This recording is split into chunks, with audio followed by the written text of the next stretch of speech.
people. Welcome. A little Wakanda Forever, Black Panther 2 spoiler review. With me tonight, you've got the man, the myth himself, Mr. E. What's going on, big man? Yo. Wakanda Forever. And you've got the man himself, Matt Black. And thank you for joining us, bro. How you doing, man? All good, brothers. All good. Ready to chop it up. Nice. We in Wakanda tonight.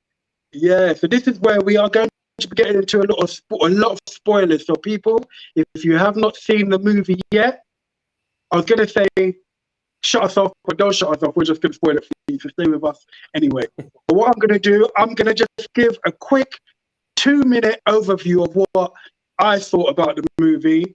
It's going to be spoiler free, and then we'll let you know when we're going into actual spoiler talk. So we all went to see it on Saturday just gone. A load of us. It was really good. And I went in there with quite high expectations, if I'm to be honest with you. Unfortunately, I had it spoiled for me when I was in the shower. I clicked on a non-spoiler review. I'm in the shower soaping up myself, and the bastards gave me a spoiler review. So it was either jump out of the shower, slip and break my neck, or just roll with it. So I decided to roll with it. Anyway, although knowing what was going to happen, I went in there with my fresh eyes. And to be honest with you, I was quite a bit disappointed with the movie.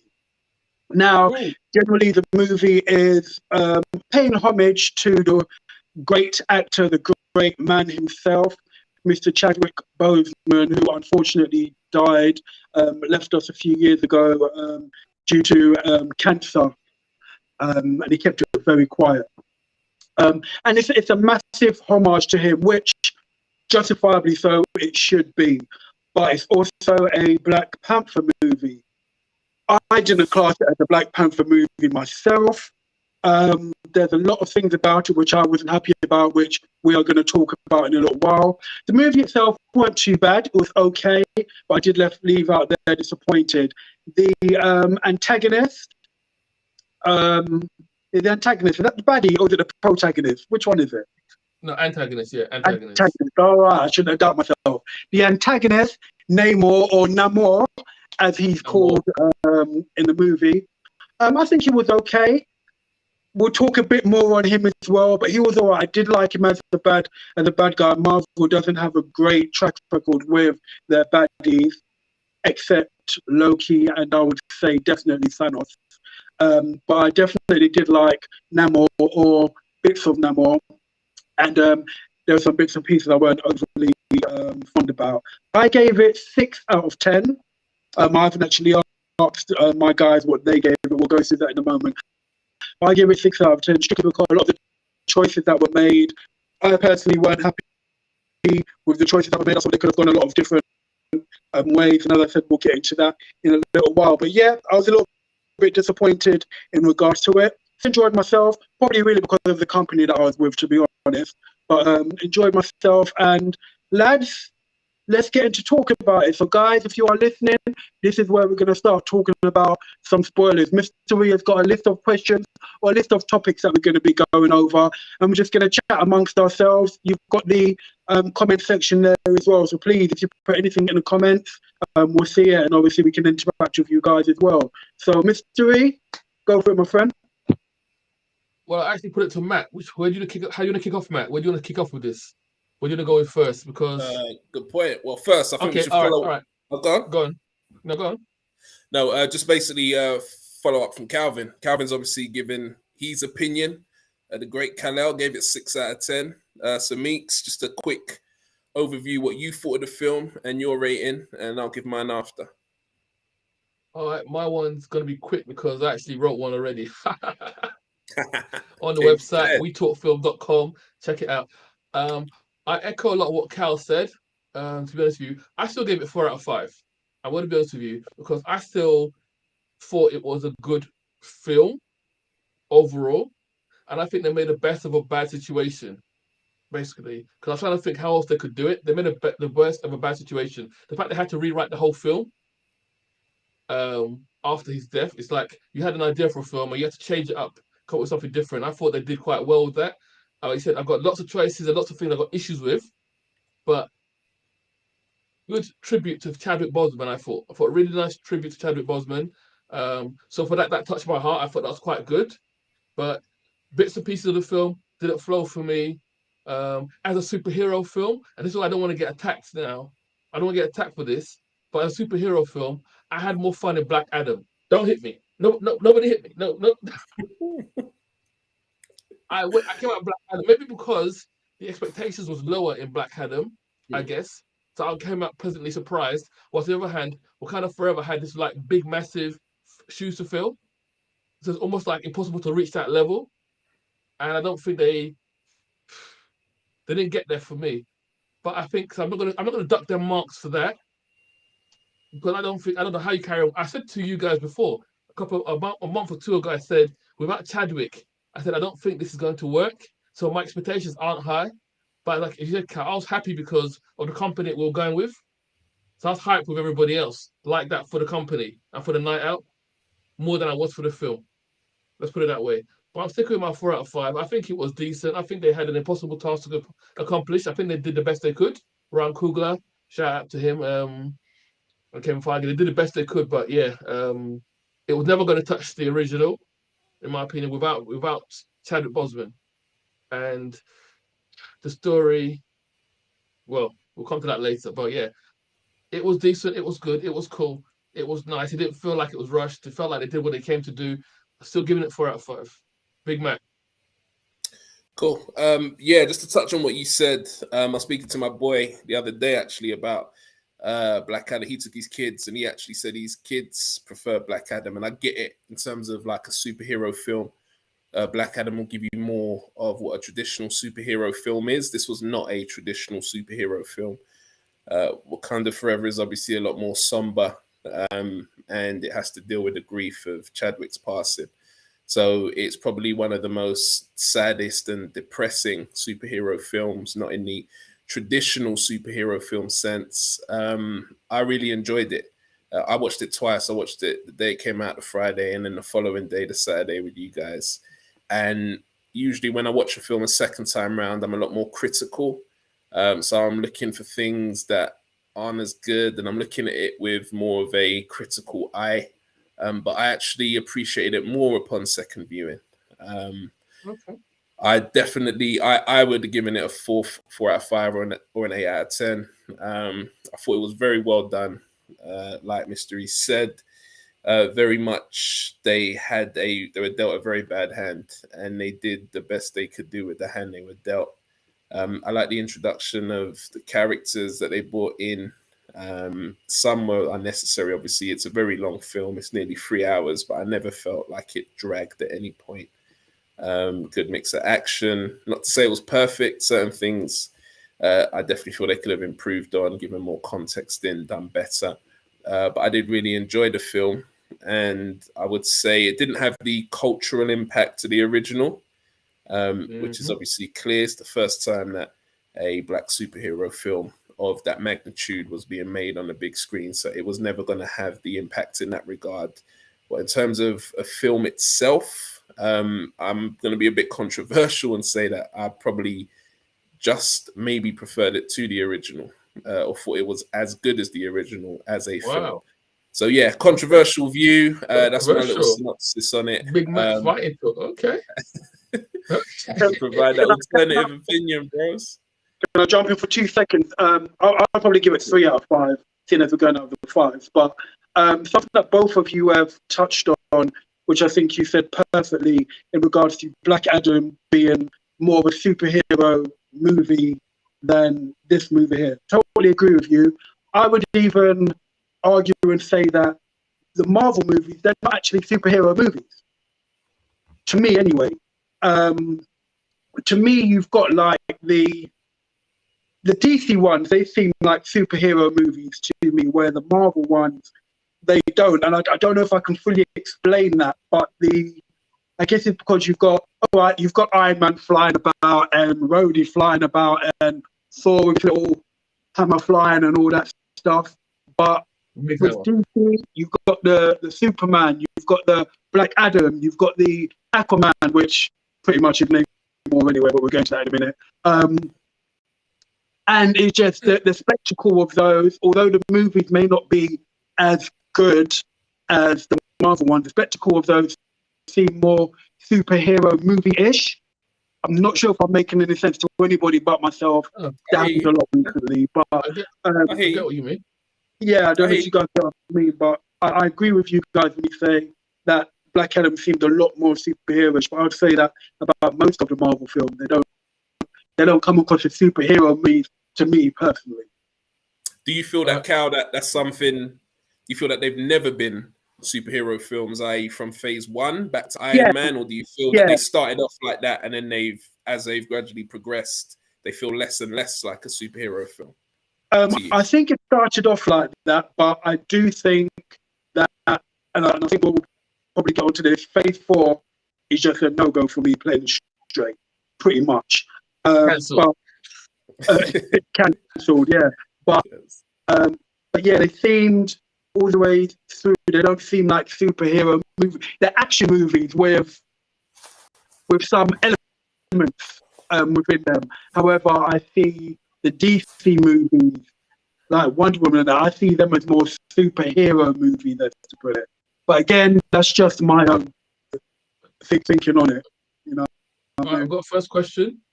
First question coming up at the bottom. Should be coming up at the bottom now. At the bottom, yes. Can you see it? Yep. How did they handle Chadwick Boseman's death? Should they have recast T'Challa? Who's going to take this? I'll go up first. I feel they handled it really well. I feel personally a lot, because obviously this is a very big discussion online. There's a lot of people who feel like they should have recast the character. A lot of people feel like the character transcends the actor, and that they should have just went on with it. And there's a lot of commentary on this. It's a very divisive topic.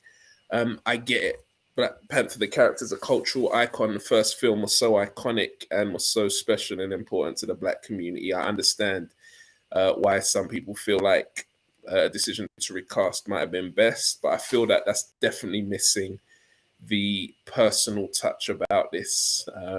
Chadwick Boseman was a great guy. He was a person who had a lot of strong relationships with that cast, and I don't feel that it would have been right to recast the character so quickly. I don't feel that just having the film happen as per usual, you got a completely different actor in the role. You got the little Marvel montage at the beginning of a different person, and then the film starts, and with no explanation, there's just a completely different guy playing this character. People forget a lot about what Chadwick brought to the role, as me and Cal were talking about earlier, in terms of insisting Black Panther speak with a African accent and not the Americanized accent that the producers initially wanted to go with. Seeing all the joy he brought when he was at premieres, when he was visiting kids and stuff, and just like, this film is part of the grieving process.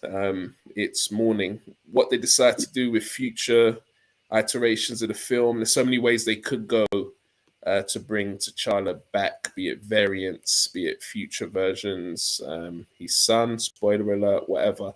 But yeah, I just feel that it was too soon to do it. Hence why I feel like they made the right decision to proceed without him and to honor him in this film.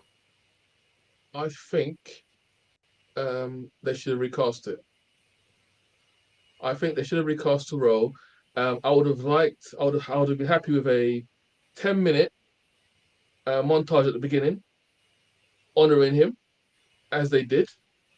Anyway, but a bit more like with the credits and everything like that, honoring him, remembering him, etc. But recast the role, because, as you said, the character transcends an actor. It's more than one actor, and I kind of feel like there were kids running around after Black Panther 1 of all races wearing that suit.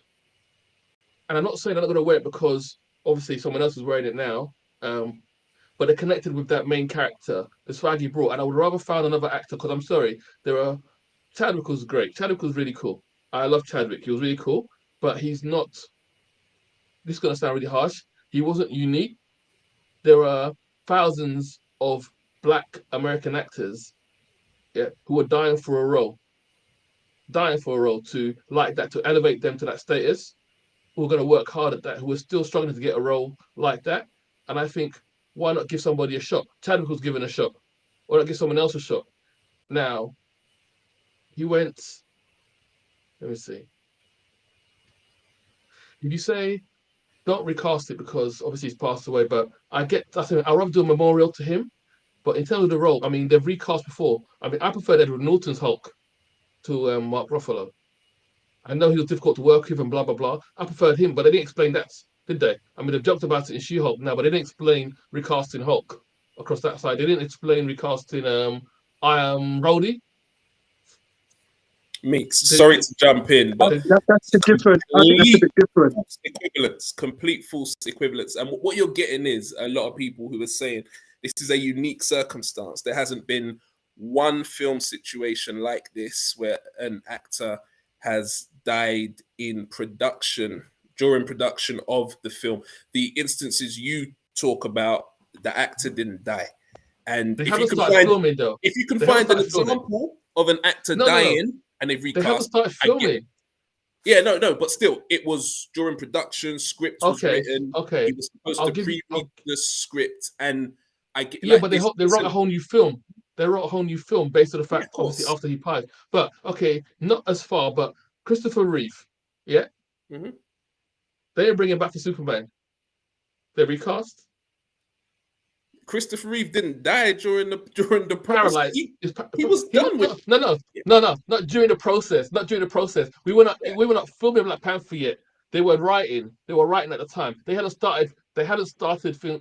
It had a production schedule. All right, okay. Let's look at, for example, Fast and Furious. Like, why didn't anyone say, okay, cool, Paul Walker's dead. Let's just recast Paul Walker. Let's have Dominic Toretto saying, hey, Brian, to Ryan Gosling or something. Like, no one asked for that. Why is it that no one would have accepted anyone but Paul Walker being Brian next to you? Can't recreate that chemistry. I don't understand why. Like, for that, it's cool. It's cool to finish the scenes with his brothers. It's cool to use the edited film and then write him out and not have some other actor turn up. But like, why do you think it would have worked to have another actor playing Brian O'Connor in the Fast and Furious series? Yes, if he was good. Why do you think they didn't go with it? And why do you feel there hasn't been the backlash for it? Why do you feel they've accepted that and just moved on? Because that's what Vin Diesel's a producer. That's what he wanted. That was his best friend. Ryan Coogler wrote and directed this. He, along with the cast, did not want to do it. So why would that decision be respected and no one not accept? And that's what I'm saying. Like, people aren't accepting. They had relationships with this guy. It's easy for us from the outside in. And like I say, no one's saying for future iterations. They could do so much. They could do multiverse. They could do time travel as they have done before. Why the rush for this one film to just throw someone in there? They could have paused it. They could have paused it for a couple of years. But why would you, on the production schedule? There's no need to do that. But sorry, Cal, you haven't spoke, Cal. Me and Meek's been going passionately at it. No, what is your opinion? I'm actually enjoying watching you two have a conversation because I'm pulling parts from both of you, to be honest. Me personally, a few things before I tell you my thoughts. Meeks, from what you were saying, I kind of agree with Matt in regards to like the Hulk, Mark Ruffalo and whatnot. I think that situation was totally different, and the Rhodey situation was totally different. And with the Christopher Reeve, again, how many years had passed after a next movie had got done? So you would have expected them to continue playing, regardless of, unfortunately, what happened to him. And you had the TV show, but that's a different medium, as to put it, so you can get another actor to do that. For me, I thought that they honoured him amazingly, greatly. What really cut me, to be honest, and I said it to Matt earlier on, was when the Marvel thing came up and it was just him, just his faces of the different roles and that he did. That was, for me, that little bit there, I don't know what it was about that 30 seconds or whatever it was. That was really nice. And that actually touched my heart. and then obviously they continued with what they continued with. I am happy that they didn't recast him, because I think it's still kind of too fresh in people's minds. That's the only reason why. I think if the movie had been left a couple more years, for whatever reason, then you possibly could have. But it was very early still, and it's still fresh in people's minds. People are still hurting. The whole crew is hurting. So I can understand why they did it. You could have casted a new Black Panther, because the Black Panther and the T'Challa characters are two different ones. We'll get into who they did cast as the Black Panther, which I thought was ridiculous. But then, if we want to get into, if we want to go down the middle, we can also turn around and say, you know what? They did recast T'Challa, because his son was at the end. Okay, so he's a child, but in essence, they've recasted him, because I was speaking with me, Matt was speaking. I personally think there's going to be some of time jump or something, and we're going to find a young T'Challa brought up to take over the Black Panther Shuri role. Shuri goes back in the lab. Exactly. So, to a point, they recasted. We just don't know who is going to be taking on the adult role to it. So that's what I would go over. I think they paid homage to him very, very well. That Marvel logo thing, and big respect to Marvel for doing that. That for me was, even if they just put that in and then done something else, I'd have been cool with. That for me was a little thing. But I will quickly jump to you, Mix, before we move on. Say they did recast. Who would you think that they could be casting with? Just out of the blue. I know we haven't spoken about it before or put any thought into it, but anybody come into your mind straight away? Can we be honest? Can we be honest now, yeah? Yeah. Before Black Panther, Black Panther #1. What Chadwick Boseman movies had you seen? Get Up on It. The James Brown, Yeah, the James Brown one, the one where he played, I forgot the name of it, the baseball, Jackie Wilson. Jackie Robinson. Yeah.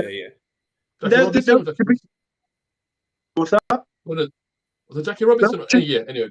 To be honest, those are the only two movies I saw with him. I knew of him quite, his name was big, but I'll admit those were the only two big movies that I knew of him, to be honest. Same with you? Yeah. Okay.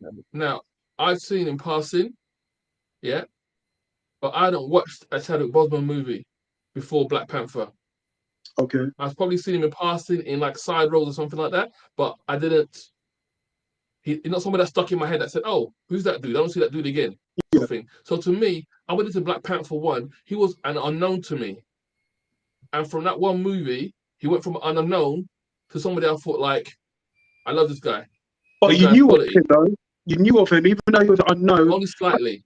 Okay. It's only very slightly. It's like Kevin Hart. Kevin Hart's been doing, sorry to bring into comedy, but Kevin Hart's been doing stuff for like years, and on BET and little shows like that. And I saw him in passing and stuff like that. I thought, oh, that little funny dude. I didn't know he's gonna one day be this big star. So I didn't know. So the same way Chadwick Boseman, I saw him in passing. I didn't clock him or anything like that. I never sat down to watch a Chadwick Boseman film until his appearance as Black Panther. So what I'm saying is that there's thousands of actors in the States who are trying to get that breakthrough. True. So I'm not a casting director. One of them could be the next Chadwick Boseman. He could have taken over a role. And I think people will judge it based on, it's a bit like, Heath Ledger, for example. We can't have another Joker. Everyone swore to me Heath Ledger is untouchable. Heath Ledger's Joker is untouchable. We went to see Joker together with Joaquin Phoenix. Everyone swore that there could never be another Joker. My friend told me that after Heath Ledger, Joker is dead. Nobody could do Joker anymore. And he just took someone to do it differently. That's it. Doesn't mean there's only one way of doing it. It just means you could do it differently. And that's what Joaquin Phoenix did. That's what I'm saying. It's like you can't end the character because an actor passes away. As sad as it is, you've done like legendary performance, but there's other people out there as well. I definitely want Chadwick honored, and I love the way they honored him, but I just didn't think they had to totally rule out that. But anyway, I'm ready to move on. Cool. Something quite simple. Start something simple. Oblique, Can I I heard a just lot jump about this at Rihanna one story. point quickly? I feel Alright, go on, go. people are getting Chadwick. Sorry. Before we move on to this quickly, just to because they didn't recast Chadwick, also the opportunity for other actors to people think there was no Black Panther, you probably wouldn't have got the Oscar buzzworthy performance. Matt's breaking up a bit for You're me. cutting up. I'm not too sure You if wouldn't it's have got just me, Letitia but Wright's growth as No. Shuri. So what we're talking about is giving other people a chance to shine in that role at the same time, to give supporting actors and actresses up in Chadwick's absence, which they do. From this, I just want to ask you to, like, if same circumstances, You're breaking up a bit, Matt. In construction of the film happened to end sorry, you're cutting up. okay? You're cutting up quite badly.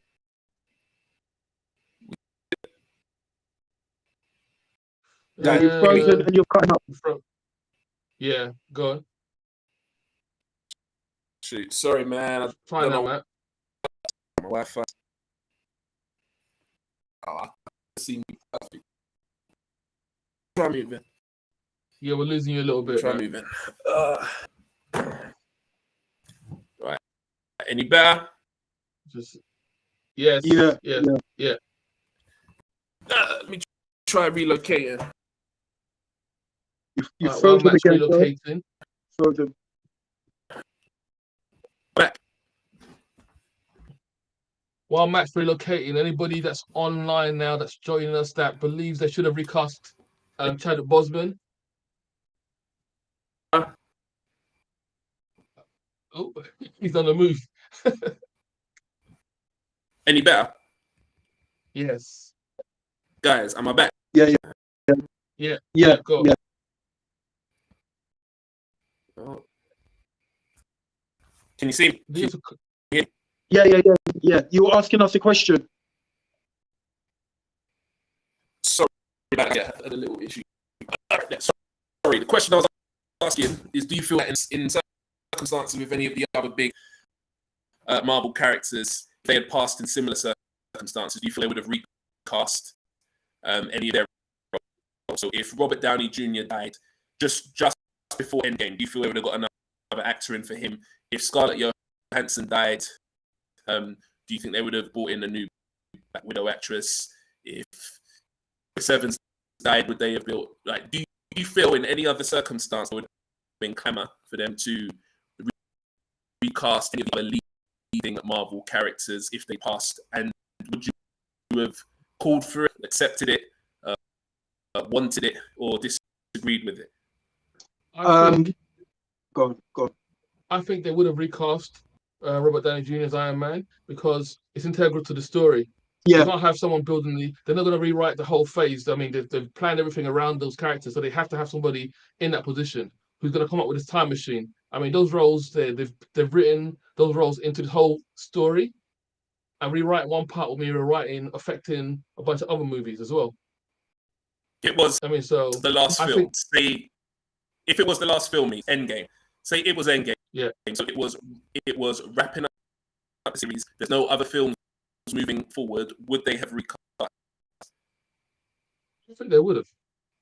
If it was Rob, whatever his name is, Downey Jr., if it was before Endgame, yeah, I believe they still would have recast him because his role was just integral to everything. I think they would have had to recast him, and I reckon they would have probably pulled in someone like Tom Cruise just simply because of the big money, whatnot. I reckon they would have done. But yeah, I reckon that for a like that, they would have had to have recasted him. Now, say for example, Chadwick had died before Endgame. I don't think they would have recasted him. They would have just put somebody in the suit. Yeah. just because obviously he just comes through the portal at the end and whatever needs to happen. But with Tony, I reckon they would have got somebody else to play him and had written it in somehow as to why it's not the Tony that we know is to put in. But if it's like a standalone, so your reasoning and rationale is because it's tied in with the rest of the kind of film.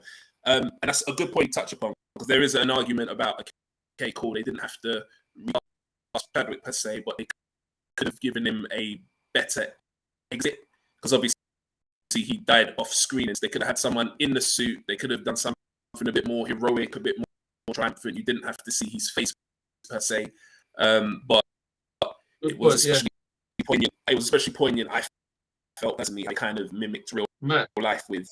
Yeah, man, you hear me? You're breaking up a lot, but your picture is better. Your picture is a lot better, but you're still breaking up. But I'm right next to the hub. I've got no idea. I've got like strength and spots all over the place. I've got no idea what's going on. I'm sorry, guys. You can see me better though. I'm better looking. Definitely for sure. Yeah. It's for sure. What it is. We got some HD. We got some HD video now. At least we can see. the gorgeousness, man. Thank you, man. Thank you. You just got to pose now. That's all you got to do. Just pose. See now, Kalvin looks a bit blurry now, a bit pixelated. Just fix out your Wi-Fi, man. Jeez, I have no idea. This Wi-Fi, it's terrible. No, you're good there. You're good now. All right. So, if anybody is listening at the moment, do you think they should have recast T'Challa? You've heard us discuss it. Do you think? Let us know in the comments. We're going to move along to the next part, but let us know if you think they should have recast T'Challa as another Black Panther. Right. I'm going to do this quick one now about the song.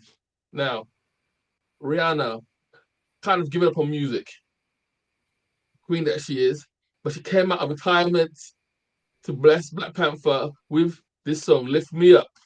Yeah, I think it's obviously she's moved by the whole, Chadwick thing, etc. like that. So, what do you think of the song? Because we came out there and some people were like saying, "Oh no, I don't want to hear it again."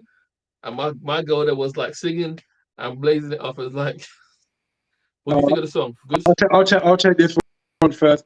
First of all, let me praise the ground that Rihanna walks on. That's the first thing, okay?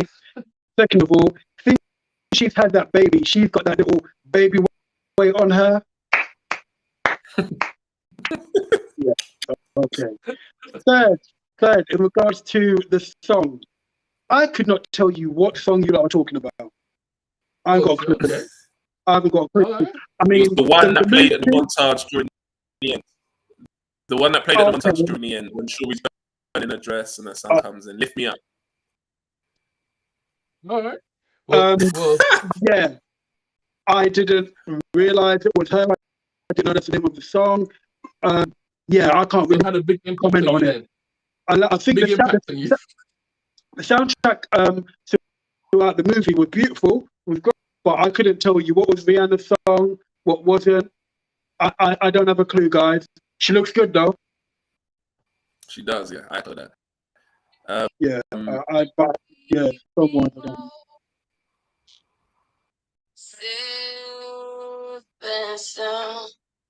No recollection. No. I thought it was all right. Shout out to Thames as well, like Thames and Rihanna. I thought it was okay. I thought it was good. Obviously, she doesn't need to do music anymore. She's a billionaire, self-made. So we got Rihanna for that. But yeah, it was cool. It was touching. Ryan Coogler said she done it for Chad. It was a touching tribute. So I've heard some people criticize her voice and whether or not it actually is worthy of its cat. Whether or not it can carry a tune like that. But yeah, it's kind of a bit more. I liked it. All right. Stay, kind of a bit more like a bit more poignant, a bit more kind of haunting. Yeah, I thought it was good. I thought it fit the theme of the film well. All right, that was a quick one anyway. Moving on. What did we think of the story of Wakanda Forever? What did we think of the story? Should I go first? Yeah. Go first. Yeah. Oh shit. Okay. All right.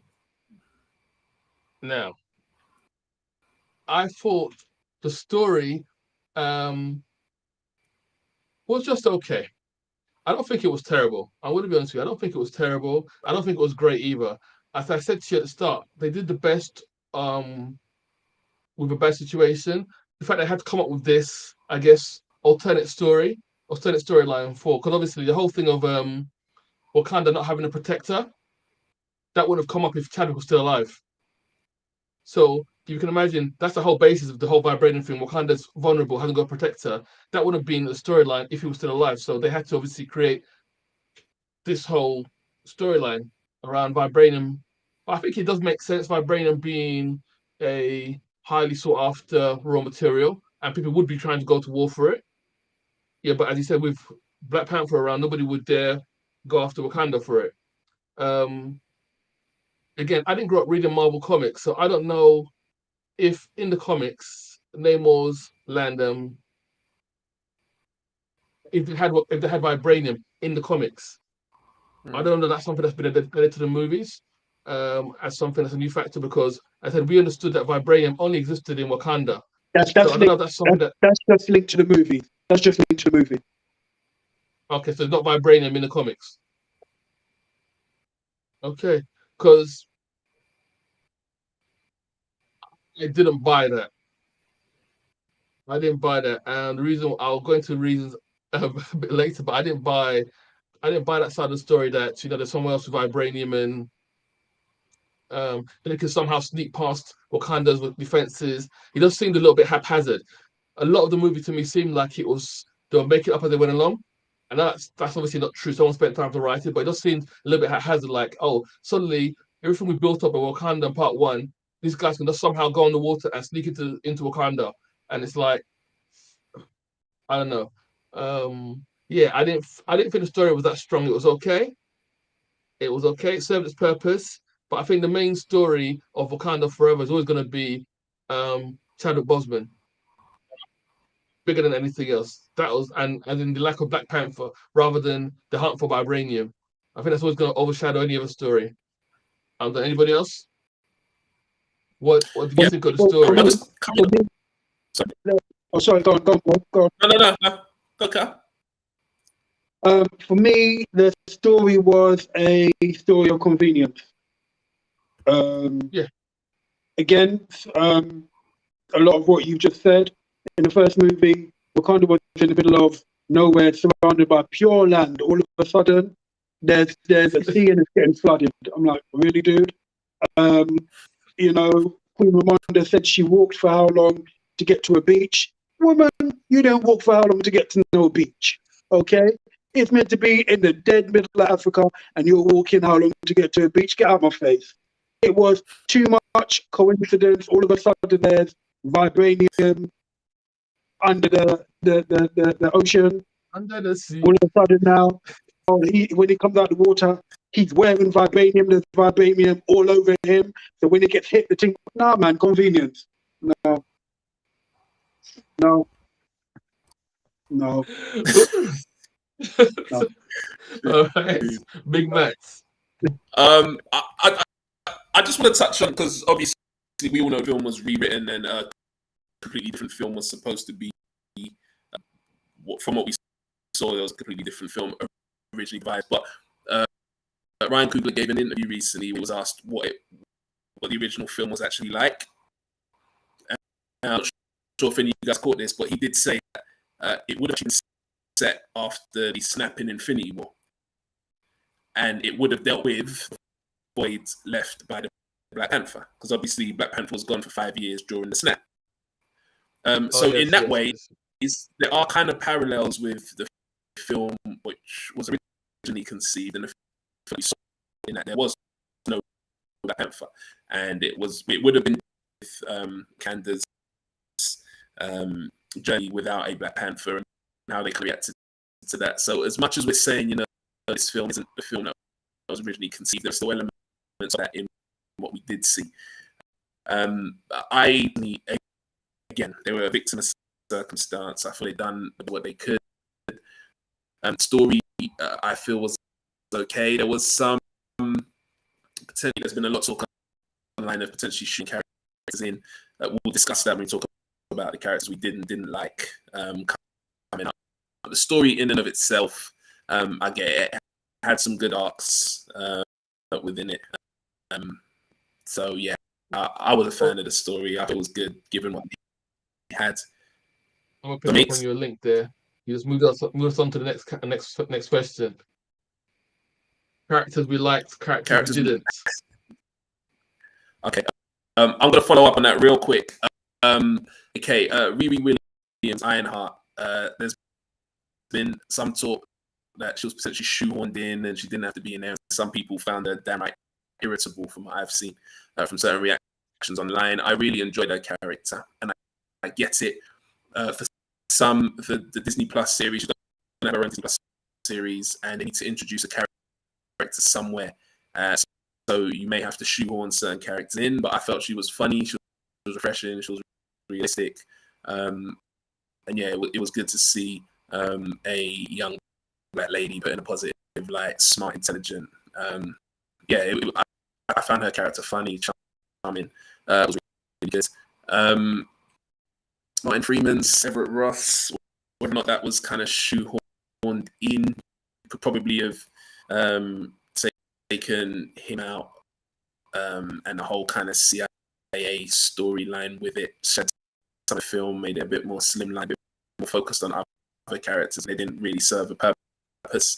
I love M'Baku's growth was kind of like a big brother figure, given wise counsel. He was hilarious as well. Angela Bassett definitely in the conversation for an Oscar for her performance was fantastic. Letitia Wright as well was brilliant. Loved that her growth and what she done in the film, and yeah, it was a really good.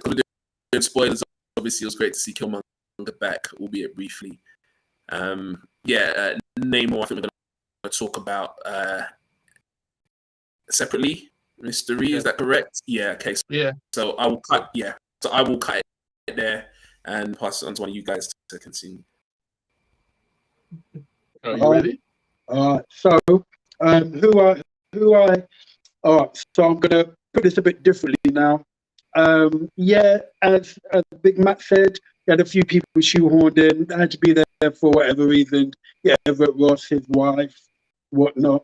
Riri, yeah, she was shoehorned in, but because she got a show coming up, I thought she was fine, no problem at all. Didn't like her final suit at the end. It was too much like suit, you know what I mean? Stand out characters I liked. Angela Bassett, she played it really well. She touched your heart big time. Letitia Wright was great. Can we please get a round of applause for the beauty that is Nyong'o, Lupita Nyong'o.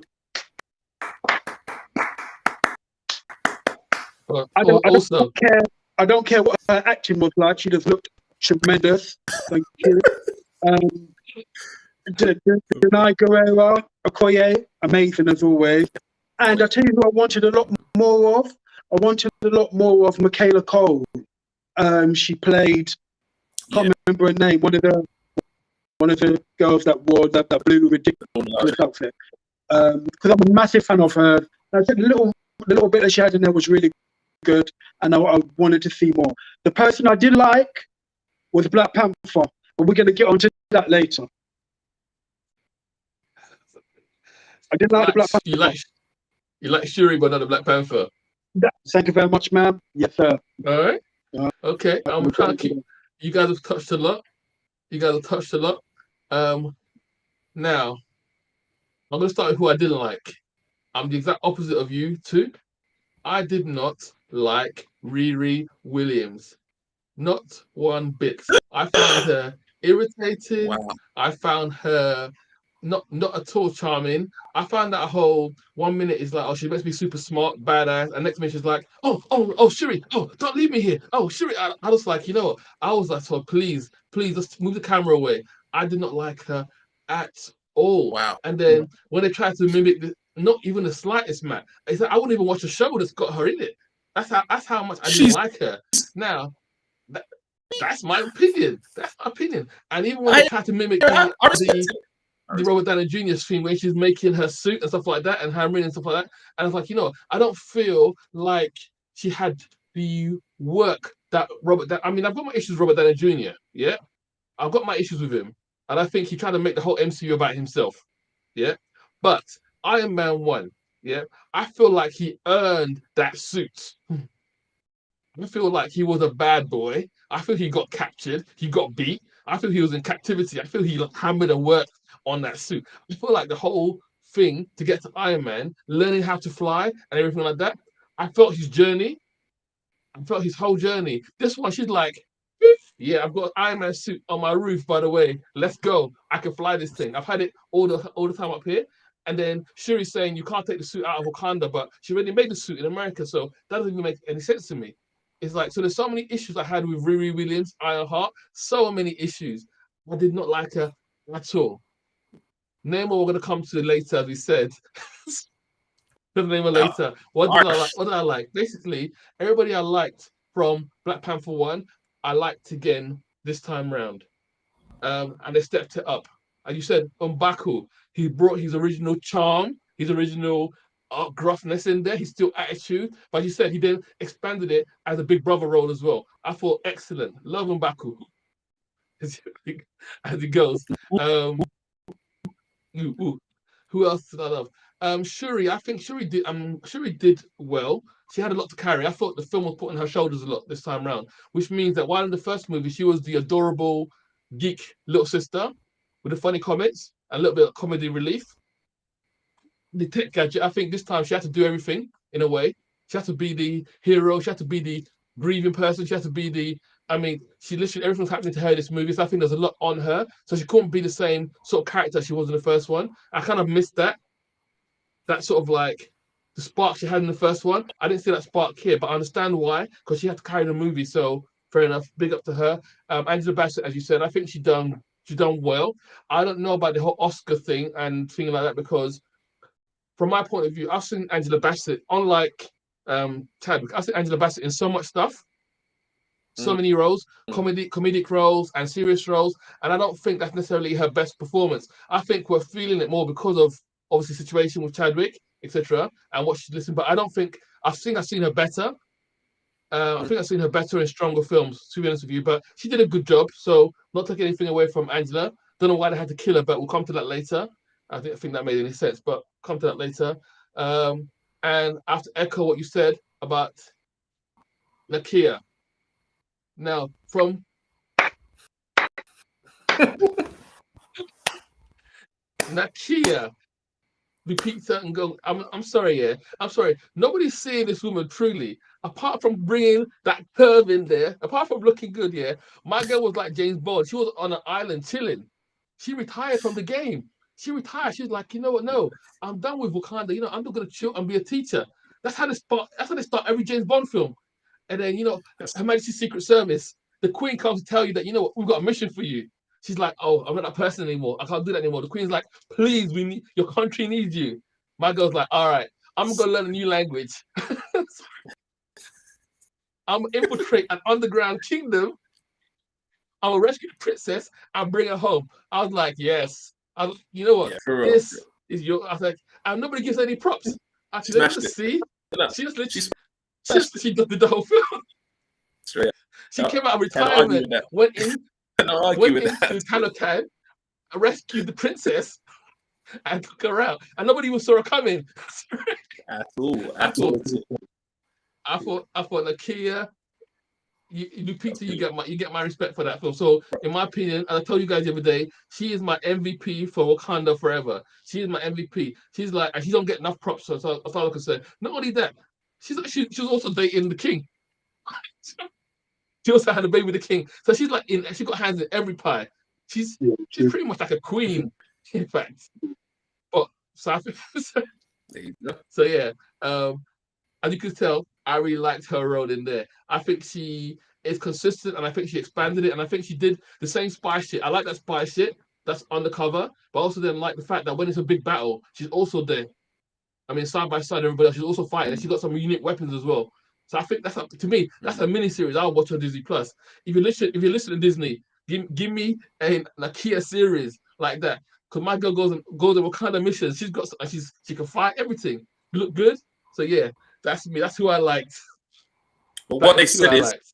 that the Iron Heart. They said the Iron Heart series is going to deal with Riri's fallout from Wakanda. So, I know you don't want to see her Meeks and you want to run far away, but there might be some residual Nakia or Koi turn up in there to kind of tie that story up. So you might be forced to watch it, innit?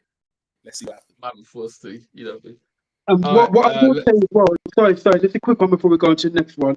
In regards to Riri, I get what you're saying, Meeks, but also I think that Marvel have introduced a lot of their characters like that, and then they do a backstory after. So, for example, Riri, and then she's got her backstory coming on Disney Plus. Even with like, it's just in my head. Even with like Black Widow, initially you just see her, you don't know anything. Then she gets a movie, and you've got a backstory. And it goes the same with quite a lot of the characters. All right, I'm sorry to talk about Black Widow like that. I'm being positive, man. Put a hand down and don't curse me. I'm being positive.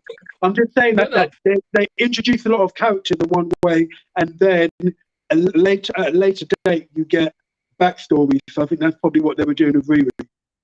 All right. So when Black Widow came in Iron Man 2, if I'm correct, yeah. She came into the ring, sparred with Tony Stark, and she flipped him over, and I was like,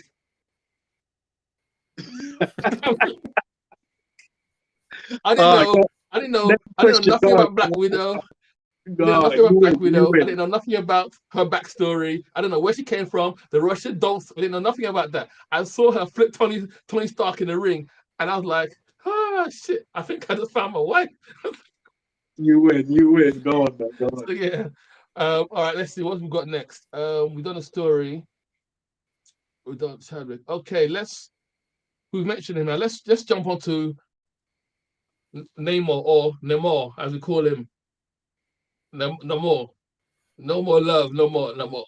Let's talk about our villain of the piece, our antagonist. What do we think about Namor? I'll go first. I'll try and keep mine short. I didn't take to him, and I don't think that's about his performance as an actor. I just didn't take to him as a villain, and you can't determine what's going to make you feel a certain way about a villain. Whatever made you feel how you felt about Heath Ledger's Joker, for example, or even for me, or Thanos. I know he came in little cameos first, but you felt a certain way about a villain. And Killmonger. Now, Killmonger, they showed he was evil. Killmonger was well, even though he had a point, Killmonger was a bad man. Yeah. But then when he's in, gets to Wakanda, and he looks over at Angela Bassett and goes, "Hi, Auntie."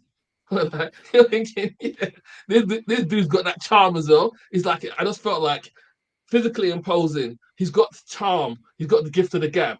He's got the evil bad side of it as well. And then he's also got kind of a point, kind of thing. I just felt as a baddie, I'll hold up Killmonger against some of the best out there, villain wise. I mean, I'll put him up there. Namor, I just didn't feel it.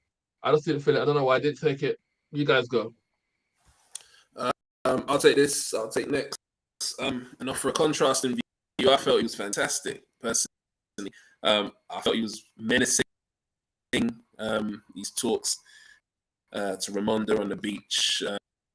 These very subtle threats. I felt he did have purpose. He rightfully said, that the Black Panther T'Challa brought basically the eyes on vibranium into the world. So kind of they shone a light on their people.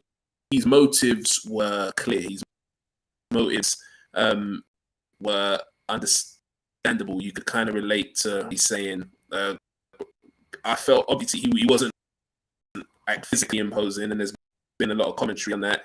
Like he could have hit the gym for a few months or whatever. It looks like he just done a couple press ups and kind of went out there. But at the same time, I felt that he was a strong villain. I felt it was well acted, and yeah, I was a fan of it. I could see why some people might not have been, but I felt his dialogue was really good.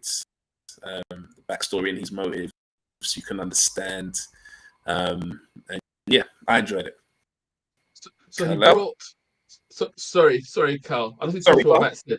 So he brought the scientist and Princess Shuri to his kingdom, showed Shuri everything, yeah, and then was like, and now you understand why I must kill the scientist. It's like, why are you asking permission for? Why is she not already dead?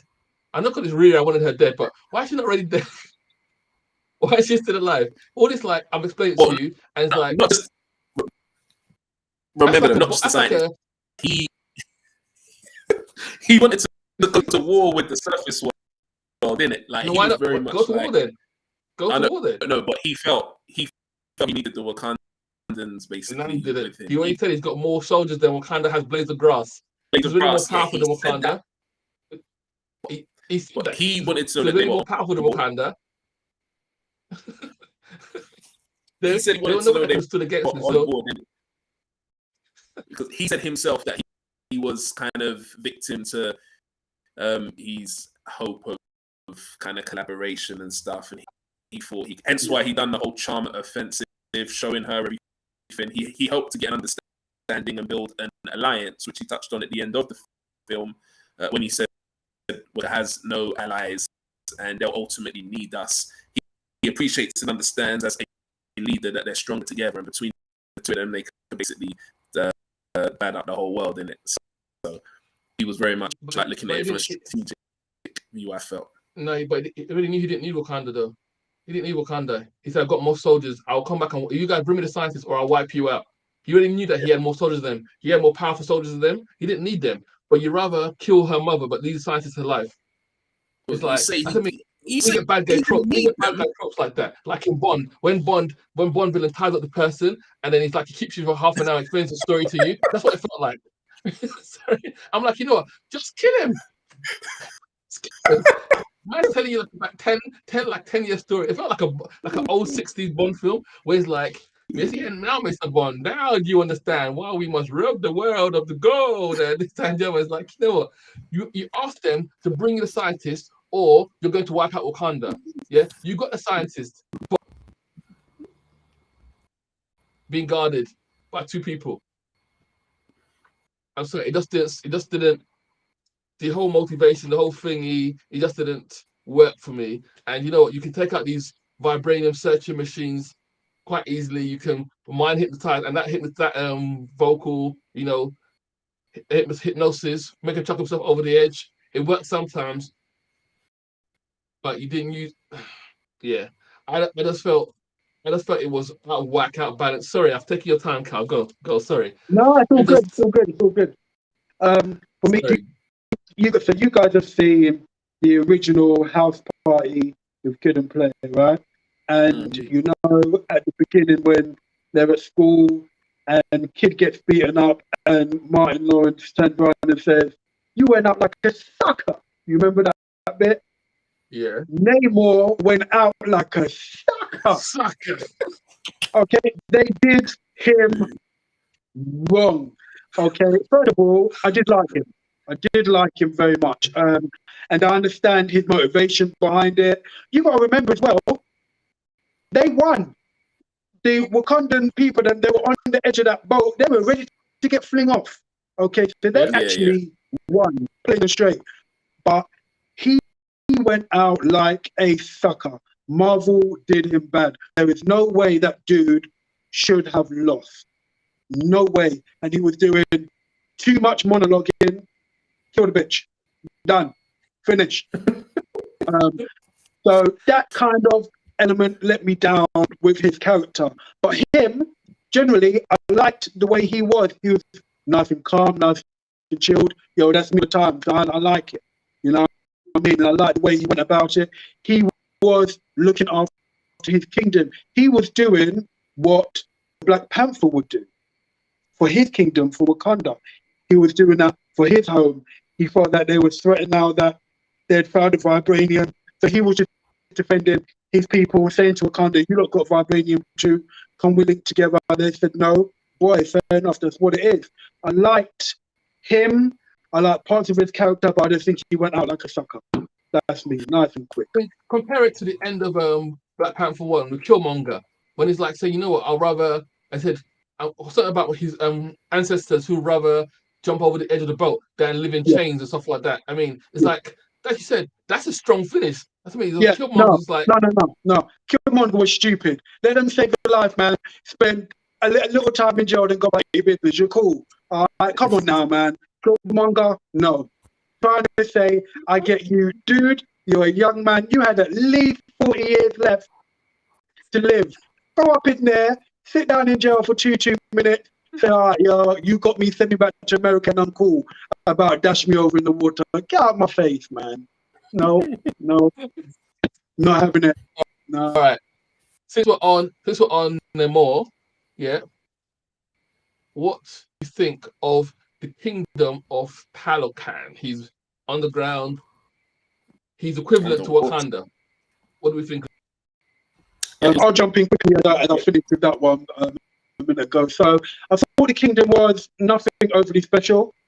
To be honest, I didn't really think much of it. What I did like, which was different, because I was wondering how they were going to portray them talking underwater. I thought, were they going to do like what Aquaman did, where they got to do the big bubble thing and then walk into it and chat to each other? But it was clear that they could just talk normally under the water. And I liked that element of it. But the kingdom itself, I didn't think it was outstanding by any means. It was nothing overly exciting for me, to be honest. Big Matt, go on, sorry, bro. Yeah, no, cool. Kind of echo what Cal's saying, to be honest. Similar thing. It was cool for what it was. It was visually impressive. Obviously, seeing a whole underwater thing. It's been done in Aquaman before. We've seen something similar on the big screen before, so it didn't really have that big wow factor. But yeah, like they obviously explained the film. I don't feel there's a lot more they could squeeze out. I wouldn't be interested in seeing a series or more of a backstory. It was nice to be self-contained in a film. Logistically, it must have been difficult to do all the watery-based stuff. But yeah, I'm cool with it. It was good for what it was. Not massively overly impressed. It is what it is. I think we've seen enough of it. Okay. Nick. Now everyone's gonna turn around again and call me the DC fanboy, yeah. But I was speaking to my godson, and he just said the same thing at me, and I was like, looked at him, I thought, you know what? It's not just me. My godson is 15. It's like, I said, whether you liked the Aquaman film or not, yeah. When you got to, and I also read that originally Talokan was actually meant to be Atlantis. I actually read that recently. Yeah. So whether you like Aquaman film or not, I know Cal didn't like what they did with Aquaman. I like the film, but you know what? That's not relevant, yeah? Visually, when you got to Atlantis, yeah, that will look like an underground hidden palace. Is like, wow, this looks good. This is like, wow, this is royalty. And it echoed to me of when I first saw Wakanda in part 1. When it's like, yeah, I had people saying to me, wow, people thinking this is real Africa.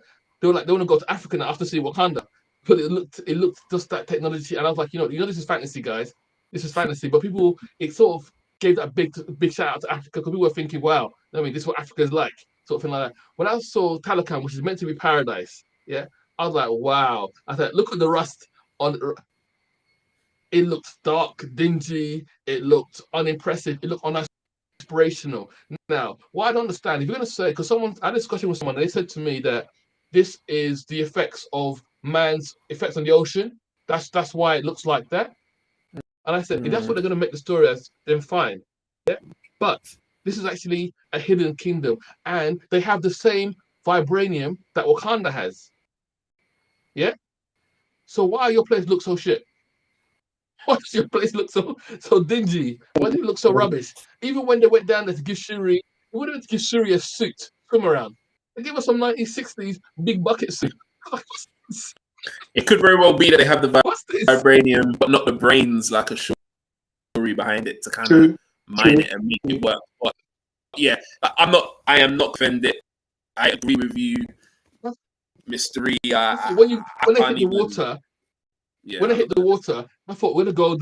I thought, and the thing is, they had Shuri going like, "Wow, wow," in there, and I thought, no, this isn't wow. It was meant to be wow. You got wow us visually. They had her doing that, and I thought, no, this isn't wow. I thought, no, you know that's faking now, because nothing on this screen looks visually appealing. Looks like, okay, wow, I want to know more about this place. This place looks good. It's just like, I was like, this was dingy. I was like, you know what? You might as well move Namor, move somewhere else because this ain't the home for you. when we're talking about visuals, just to kind of move off on that, like visuals generally weren't really that great. I felt the Midnight Angels blue suit looked awful. Ironheart's armor looked awful.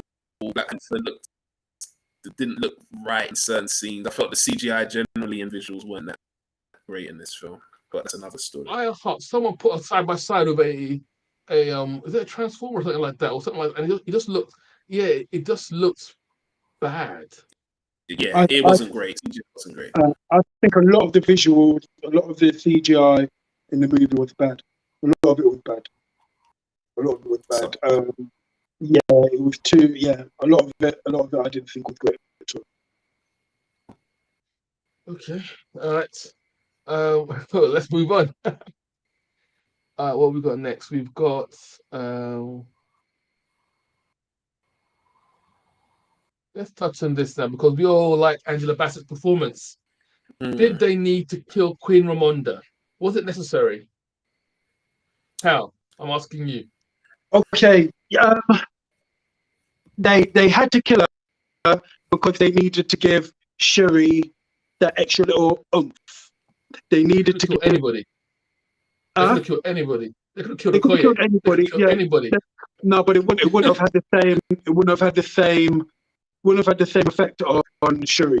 Her brother's gone. Now her mum's gone, and they shoehorn Killmonger in there, so they need a reason for her to meet him because she's vexed.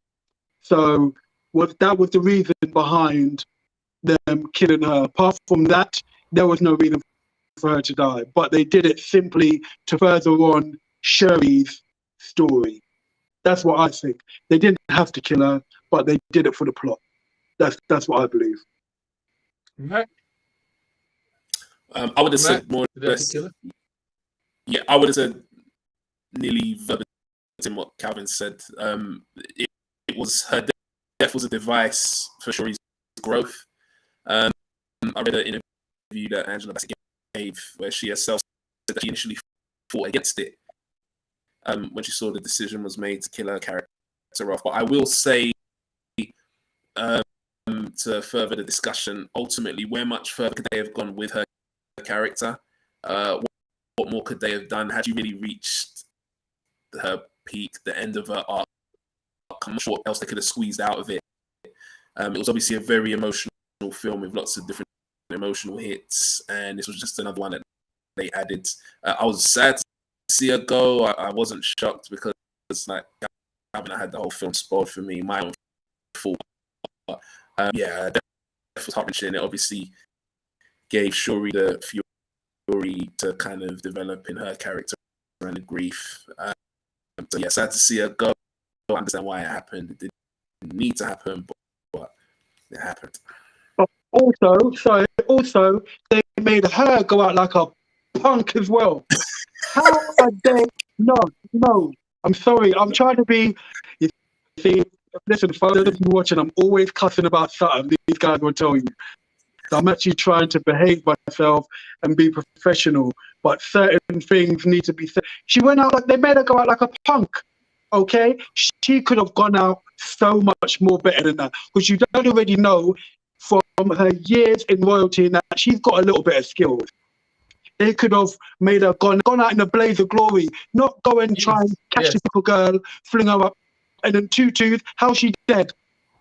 Yeah. I mean, come on. You know what I mean? I think they punked her. They shouldn't have done that. She deserved better than that. She went out like a punk. So you got punks and you got suckers in this movie. There you go. I'm back. You know what? I've changed my opinion now. I agree with you guys that it was necessary to kill her for the plot. I've just changed my mind, but now I agree with what you said, Cal. I said they should have taken her out in a blaze of glory. The Queen, I mean, after the whole bit, and the Queen of the most powerful nation in the world, she should have had like a big finish. I'm talking like a Tony Montana finish. I mean, even if she battled Namor and Namor took her down, I mean, it's like just something like more substantial. So I agree now. She should have had a better finish. So to cut you, what's my girl from? What was the mum called from Thor? That when she got that, she went out like a G. But she went out fighting Malekith.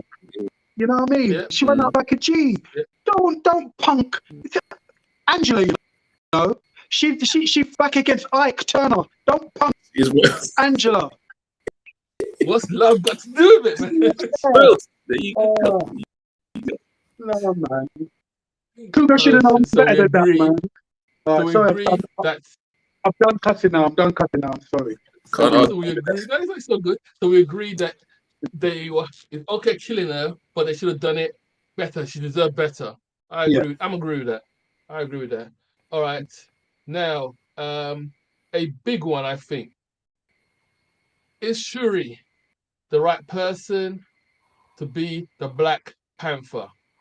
Can I please start on this just because I'm going to be the only one that's positive, and I know you two are going to break her down. So let me just make a case for the defense first, and then rest my case so that you destroy it. It is comics accurate. Shuri did hold the mantle for a brief period in the comics. We got people who are complaining that she was it and always complaining about how things aren't comics accurate. She was the Black Panther in the comics. She is the Black Panther in the film. I understand why it happened. I understand why. Also, just to touch back, Meeks, do you remember when we were discussing when they were during the production and she got injured? We were talking about them possibly writing her out, maybe because of a bunch of extracurricular stuff, and then you watch the film and you see how integral she is actually to it and realize that there's no way they could do it. You understand why the production was paused for so long while she recovered from her injuries. Looking at it, granted, there's a lot of other people. Injury. My personal, which we won't discuss. That's a whole other argument. But I felt that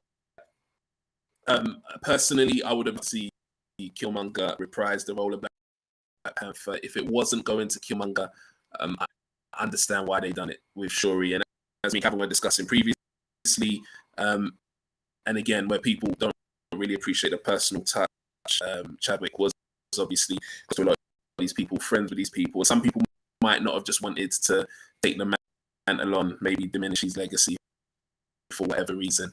I feel Shuri was a good choice depending on how it went. Was she a believable Black Panther? Is a completely different story. She obviously went straight from the science lab to the field, doing backflips, martial arts skills, and all sorts of. And I get it. Like the heart-shaped herb will get you Cal's face. Heart-shaped herb will get you halfway in. Like, Cal's ready. The heart-shaped herb will give you your super strength and your speed, your agility, and rightfully so. She was not battle tested. She's not known as a fighter. Although at the end of Black Panther, she did fight Killmonger. She did fight in Endgame, although it wasn't obviously on the level of some of the other people. People also forget that after death in the film, there's a year time jump of a year. I felt maybe if the film stressed during that year that she trained up, she maybe channeled her grief into fighting or training the Dora Milaje and becoming better, it might have made it a bit more plausible that she could go training montage one-on-one with them. Like something like a kind of little rocky thing. Just something to make it a bit more believable that during that past year, because a lot could happen in a year. And even though it's not believable that in a year she went from science to like that level of skills, it is completely plausible. And so basically she could have done that, but the film didn't explain it. So I fully understand why people feel it's nonsense and doesn't make sense. She wasn't my first choice to be the Black Panther, but I believe she was a good choice, and she done the role well as she could. Right, you guys tear it to pieces, man. Who wants it first? I think we should go with Misty first because Kalvin's just gonna go on one, and yeah, it might be a little less like vital. So yeah. To be honest with you, obviously you said it's comic accurate, so I always respect source material. I don't know why I didn't buy it. I like Letitia Wright as an actress. I like what she's done with Shuri. I just didn't buy the Black Panther transformation for some of the reasons you already stated, as well. I don't know why. I just don't feel like it worked. And I mean, I'm sad to say. I mean, there's another when person I was sitting next to in the cinema, when she was having that last battle, and then she goes, "Wakanda forever," and blows up Namor. Yeah. Person I sit next to leaned into me and said, "That was a bit cheesy, isn't it?" I said, "You know what?" And the more I thought about it, I thought, you know what? Yeah, it's a bit like, and I knew until that person said it to me, I thought, oh shit, I didn't actually consider that. But Wakanda Forever, the phrase itself, the title of the movie, yeah, was it used more than once in the first movie? Did Chadwick actually say it, or did he actually not? He didn't say it in the movie. I think he said it in Civil War, or not Civil War, Infinity War or Endgame, or Infinity War. I think Infinity War. Yeah, he didn't even say that. He didn't even say that phrase in Black Panther. So it wasn't a phrase that they say all the time, but we kind of like grabbed onto that one phrase and bastardized it and made it into like a cheesy sort of like everybody says it now. Wakanda forever. It's like Chadwick said it once in there, and my friend said to me at a point, he goes, "Well, that just felt a bit cheesy," and she did that, and I was like, you know what? That is true. I did feel that, and I was like, maybe her portrayal of it. I didn't buy the Black Panther, so maybe her portrayal of it just felt a little bit cheesy, a little bit shoehorned. And obviously, I didn't buy the skills thing and all that sort of stuff. But I'm not mad at Letitia. I'm not mad. It is what it is. I'm not mad at her. I just didn't buy it. And my problem is, if you're going to watch a movie that's called Black Panther, apart from the fact we didn't get a Black Panther to the last 20 minutes of the film, in a film called Black Panther, even in the Dark Knight, compared to the Dark Knight Rises, I guess, even though Bruce Wayne was injured and retired or whatever like that, when he came out, it's probably halfway through, and we got a good chunk of Batman doing Batman stuff. But having the main title hero absent from most of the film as well means a lot of people have to carry a lot more weight in there. So we didn't actually get to see a Black Panther film in that way. But yeah, sorry, Cal, you go. So you said you didn't buy Letitia as Black. I'm going to tell you why you didn't buy her, because it was Cod's wallet. Let me tell you something. Let me tell you why this girl should not. First of all, let me tell you who should have been. Okay, they should have found a way to bring back Killmonger, because Killmonger would have had a better battle between him and Namor. That's the first thing. All right. Second thing, how are you going to give this girl the Black Panther when really and truly all she does is press buttons in a scientific lab, and then when she's fighting, all of a sudden she's Simone Biles flipping all over the place up on a ship in the no. In the battles that she was in, name the one thing she did in all of the battles.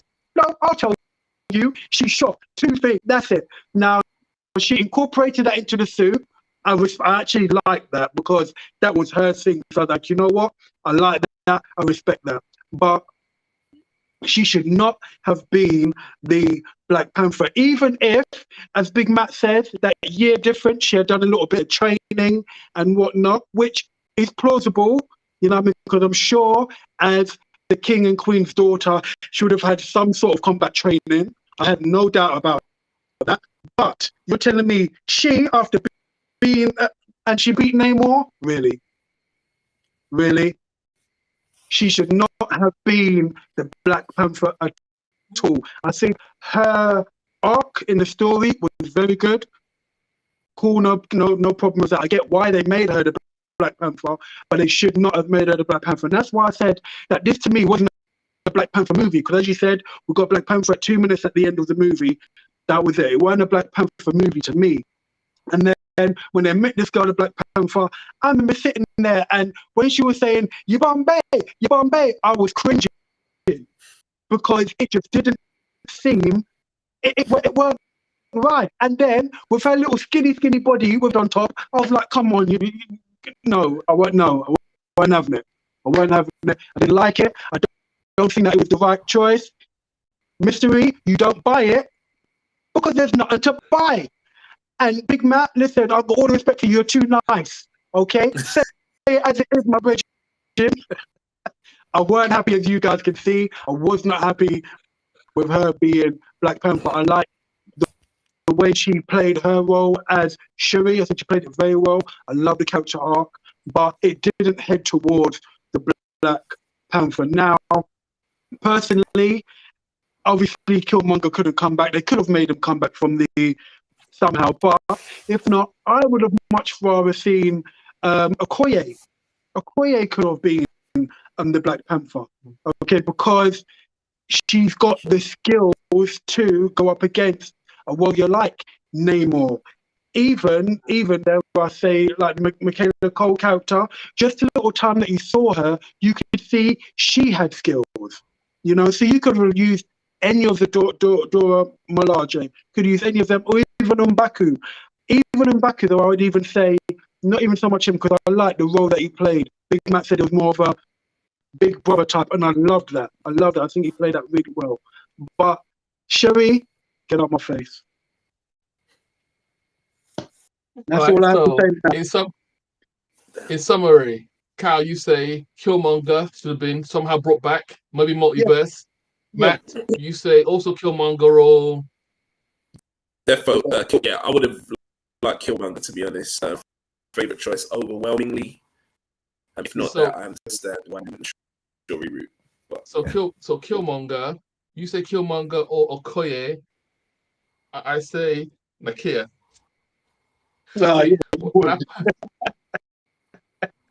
But remember what I said about Killmonger. This is why I had to cuss about Killmonger earlier on, saying about the dude saying "let me dead." No, man, keep you alive. Look what happened to Chadwick. You'd have been Black Panther again, brother. You know what I mean? They're come taking you out and say, "Listen, this dude is trying to attack Wakanda." Remember, he didn't want to attack Wakanda. He wanted Wakanda to be powerful. He just wanted the other Black people to have the power as well. So trust me, he would have made a defense of his country.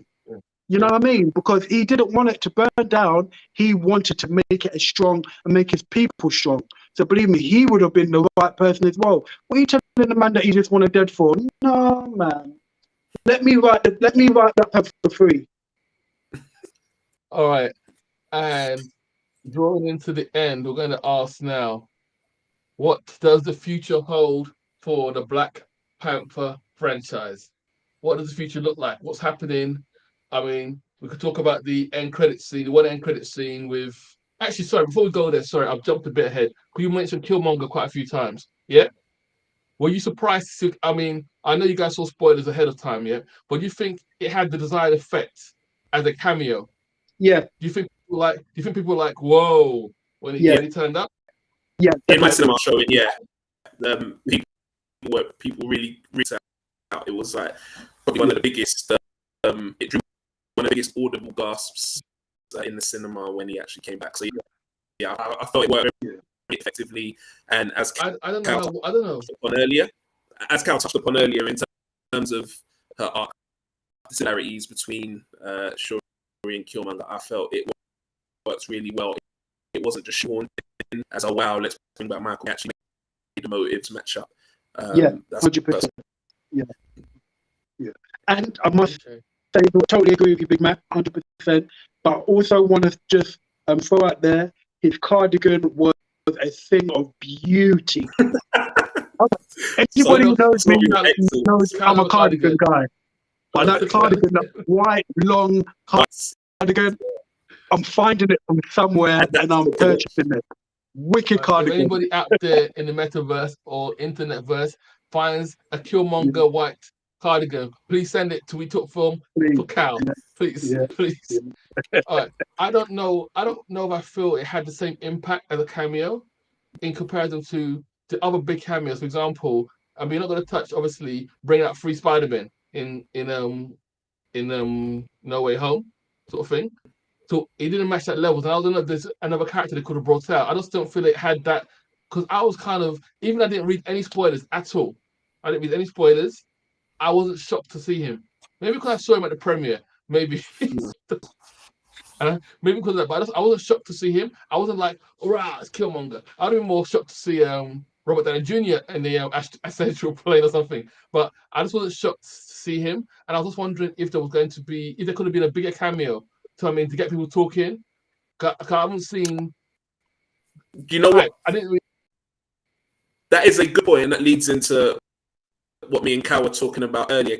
Cal, you want to talk about the funeral? Yeah. Okay. So what I said earlier on, and I kind of said it in a passing moment, but it was like, for his funeral, where was it? Where was the Avengers? There was no Avengers there whatsoever. To me, at least 1 or 2 Avengers should have been there. That should have been the cameo, really, because I was saying him and Captain America were close, but Captain America's in another time and place, literally. Bucky. But that's what I said to Matt. I said, Bucky, they gave you a new arm.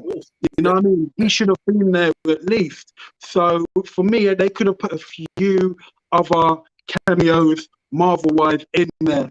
But I think for me, although yes, I did know the spoilers for the Killmonger thing, because obviously we saw that he had died at the end and whatnot. I don't think a lot of people would have necessarily expected him to be in the afterlife sort of bit, because he was seen as a baddie. So that could have been more of the shock when people saw him. Oh wow, she's seen him. He's in the ancestral plane and whatnot. It could have been that, but I thought there should have been people at the funeral personally. Because hey, listen, he went to Tony's funeral. He didn't know Tony. That's it. He was there. That is like the whole world. That's the best point you made today. That's the best point you made today, mate. I heard it. I was like, yeah. When I heard it, I was like, he's so right. He is so right. It is ridiculous. Where the hell? When they came back in Endgame, who was the first one to bop true? Black Panther. Sorry, I'm adding that. Where were the Avengers at Black Panther? It's a great point. A great point, and one that kind of doesn't really kind of make sense, considering, especially because he was a world figure and they've interacted in the past. And as you say, there was the reciprocity, everyone going to Tony Stark's funeral. Maybe they're very much like, oh, Wakanda's, but yeah, like it would be to get a message out. When it was suitable, when Bucky needed restitution to hide out, Captain America, Black Widow needed time to go out. Everybody's been to Wakanda. I mean, it's like open borders, basically. It's not like they didn't know. He's a king. This is it. It's not like they didn't know. It's on the news. It's public. There's no excuse. No, they definitely missed a trick with that. 100%. Where the Avengers in Black Panther's funeral? Maybe you blow my mind tonight, Kel. You done it. The same reason. Okay, trying to play devil's advocate. The same reason that they apparently omitted the Doctor Doom post-credit scene and any post-credit scene, that they wanted to make this a self-contained film. And again, it ties into the honoring of Chadwick Boseman. They didn't want to make it a vehicle for other films. Maybe they felt that might detract from it. They went too much of, let's make it a standalone thing. But I agree, they could have used any of the Avengers cameo. They when should have used. when Tony died, they brought back everybody from everywhere. Everybody Even from everywhere. That kid from The little boy from Iron Man, Iron Man 3. nobody, Yeah, nobody knew who he yeah. was. Man, he'd grown. So, People like who that? so Everyone when was who is this guy? King T'Challa, he held shit down. He was the first one back through the portal, backing up Captain America in Endgame. I mean, he's hosted them in Wakanda before. I mean, he's given them Wakandan tech. So absolutely 1,000,000% right. That's the best question I've heard tonight. Where were the Avengers at Black Panther's funeral? And that would have probably, I don't care about detracting from the thing. You should detract. It's a big deal. King T'Challa has died. It's a big deal. You want people coming down from everywhere. Actually, that leads me to another question. That leads me to another point. Today, I don't expect a response, but I tweeted Samuel L. Jackson. Where was he? I sent him a tweet. I said, Mr. Jackson, I said, you're the head of, S.H.I.E.L.D. Yeah. You're a big deal in the MCU. You brought the Avengers together. Yeah. And he's a black man. He's a ranking black man, yeah. There is a country in the world, in the MCU, yeah, that is a black country that has a superhero and advanced technology. Yeah. And you've been to space, but you still ain't been to Wakanda? Not even a vacation. Not even a vacation. It's like, hold on. So let me get this right. Nick Fury, the only black man who's in a government position in S.H.I.E.L.D., sorry, the head of S.H.I.E.L.D., he's been to space to see aliens, but he hasn't gone to visit Wakanda. Not even on a break.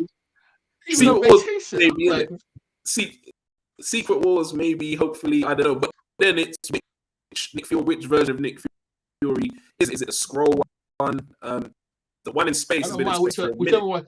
Whichever one, Matt. But is the Skrull one really black? I don't know. Like, can he be classed as a black man or a green alien? I don't know. But I agree with you. He should have been there. He should have been the first person in there. He's a recruiter for superheroes in the MCU. That's his job. Yeah. He brings the heroes together. That's his job. There's a country with a superhero that's full of black people. Everybody else has been there.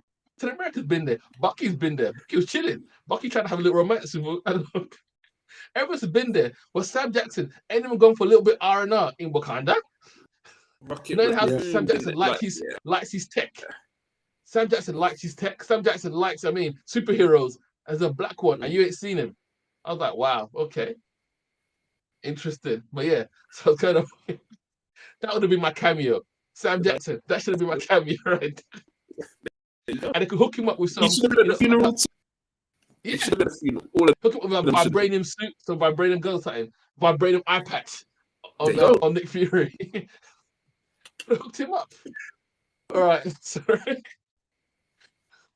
And okay, go back to our final question. What does the future hold for the Black Panther franchise? I think this is our final question for tonight. Yeah. What does the future hold for the Black Panther franchise? Where they're going with it. So we all know they ended with the end credit scene of young T'Challa, his hidden son. So we obviously know Chadwick was getting busy on the side. Had a royal son. And obviously they're following on from the storyline of obviously how, for example, Killmonger obviously was born and then obviously kept in a different land to avoid the royalness, sort of thing in a way. So obviously the young T'Challa has obviously been kept away from the royal palace and stuff like that. But are they going to do the time jump where he's 15 and he joins the Young Avengers? Is that what they're planning? Can I offer what I think might happen? In maybe depending how far they're going to be going with this Black Panther thing. I've got the young T'Challa. Now, I think that there is going to be some sort of a jump forward in years. Or, there needs to be a jump forward because we've got T'Challa. So there needs to be some sort of jump forward. But dare I say, we know that X-Men will be coming to the Marvel franchise at some stage. Maybe this T'Challa at some point will hook up with Storm from the X-Men and they do the comic version of T'Challa and Storm together. That obviously we've had one T'Challa already. We've got the X-Men coming. Why not follow that that story and bring the comic book to life? Because I think that obviously they couldn't do it initially, but I think that they've got an opportunity now with the X-Men coming. Why not use that as a story ahead? Obviously, how far ahead they'll have to go, we don't know yet. But obviously, they haven't spoken about Black Panther 3 yet, so we know that's not going to be coming for any time now. Let's get the X-Men in there. Let's get Storm in there. Let's get T'Challa, new T'Challa, recasted, but older T'Challa, and Storm together. What do you guys think of that? No, I think that's interesting. I haven't heard that. That's quite an interesting. I know you've been gagging for that T'Challa and Storm for a while. I like the comics, so they could definitely do that. You know what? I think they missed a trick. Sorry, I know this is slightly off topic, but I think Kevin Feige. If I was Kevin Feige as a producer, I knew the Fox deal was in the bag, was going to come. Yeah, I knew it was cooking. Yeah, I knew it was just giving people 25 films. Ended with the highest grossing film of all time. Yeah? Why not draw a line there? Give people a break to breathe. I think box set. Matt spoke about that conversation. Yeah, we had the same conversation. Just left it 2 years, and in the 2 years, build an X-Men universe. Because you know what? Let's take a break. We've just had 25 films. You just had X-Men and Fantastic Four back. Give us something new. Mutants. You just brought the mutants back. Bam. We're going to hit us with another 10, 15 films about the X-Men, solo films, Storm, Gambit. That could have been what we're going with this now, rather than trying to drag on the whole MCU phases. Because we now have phase 4 win. They could have left it at Endgame. You know, at least people want in more. Because people are thinking, Mr. We literally said that earlier on today. Exactly what you're saying. Me and Matt spoke about the same thing earlier on today at work. Exactly the same because now they're trying to fit in the X-Men into the existing MCU. They're trying to shoehorn them in. Oh, how do we fit them in? Fit them in. Rather than just putting a line in Endgame. Bam. Classic. Done. All right. Our next thing now, 2-year break. Bam. We hit you back in 2023 with launch of the X-Men. Fantastic Four. And you know what? You can even bring Deadpool. Deadpool's part of that mutant world anyway. Deadpool could come in that way. But I mean, that could be your new thing. And you're not worrying about, and you're giving people a gap of maybe 5-6 years where we could forget a little bit about Robert Downey Jr. and T'Challa and Chadwick Boseman. I mean, give that time a rest. And they could have done something totally new. And we'll be like, right, what's going to happen with this? At the moment, I just feel like they're stretching it and trying to put everything into what's gone before. And I think that's hurting them, in my opinion. I think. I definitely hear that. People, I just feel that financially, you got to remember, as you say, they finished up with the highest gross in film.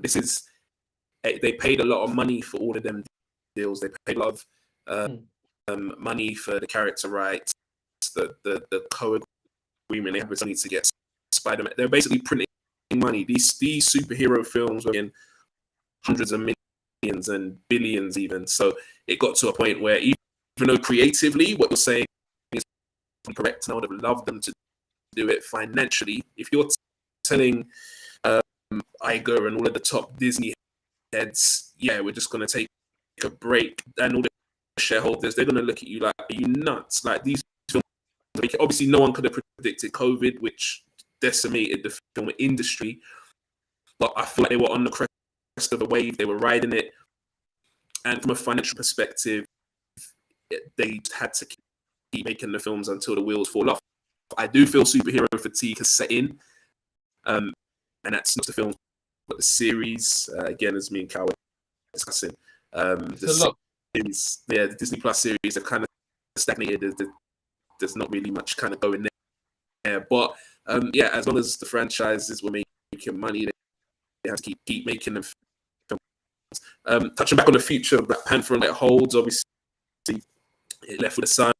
That was the main talking point. It was a very touching moment, and that's maybe something they'll do in the future. How they do it, I don't know, but again, the multiverse and time travel and whatnot, they can find a way to actually do it. Other things to touch upon, M'Baku was obviously the king of Wakanda at the end. So what happens with that in the future? Is that something they're going to explore? Shuri recreated the heart-shaped herb and was planting a whole field of them towards the end of the film. So there's opportunities for another Black Panther to step up. It would not surprise me, in all honesty, if Shuri is a one and done, and this is the last time we see her in the suit. I think that'll be the right thing. Yeah, I think that'll be the right thing to do personally.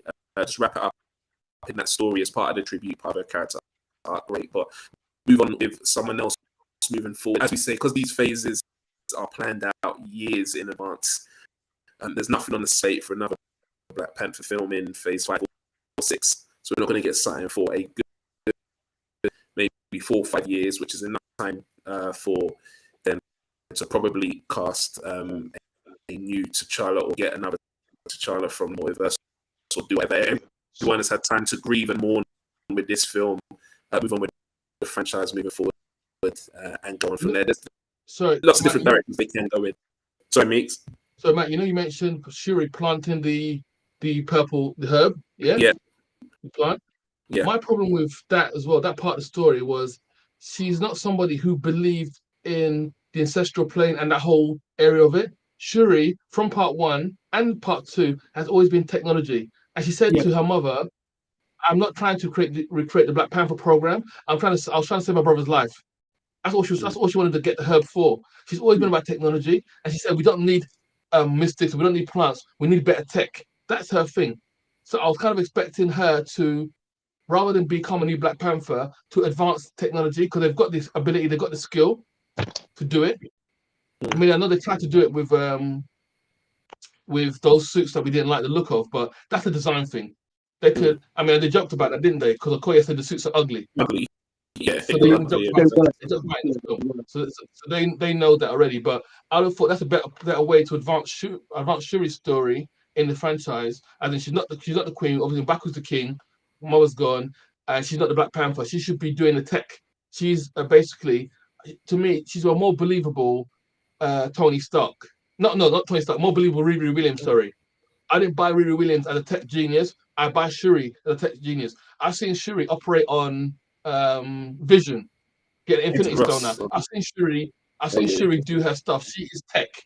She's tech, and she's very smart with it, and she's quite cheeky. And I thought that's in a way that's a new Tony Stark. I would buy her as that character, and I think that's, for me, that's her way forward. That should be where she goes as a tech. Bring new tech to Wakanda. Develop some new stuff in there, but they've got to find another way to move with the Black Panther. Whether that be with his son, with time jump, or with somebody else wearing the mantle, or, I mean, you said, Cal, in your video before this, you said that before there's going to be multiple people as Black Panthers, sort of thing like that. That's possibly still an option. They've got plants now, can't they? So defend Wakanda. You'll pop a couple of plants, and they go that way. So there's ways forward. As you said, they've still got a couple of years to think about it anyway. So I think, I don't know. I have a strange suspicion that Ryan Coogler won't come back for another Black Panther. I don't think he would. I don't think he will. I don't think he will. I think it will be a different director. And I think naturally, I think that Shuri's done. She had a massive role to play here. I think you'll probably hear her referenced in the next movie, if anything. But yeah, I think that we'll get a new director as well. We'll go in a little bit of a different direction. Yeah. And I don't see anything wrong with that.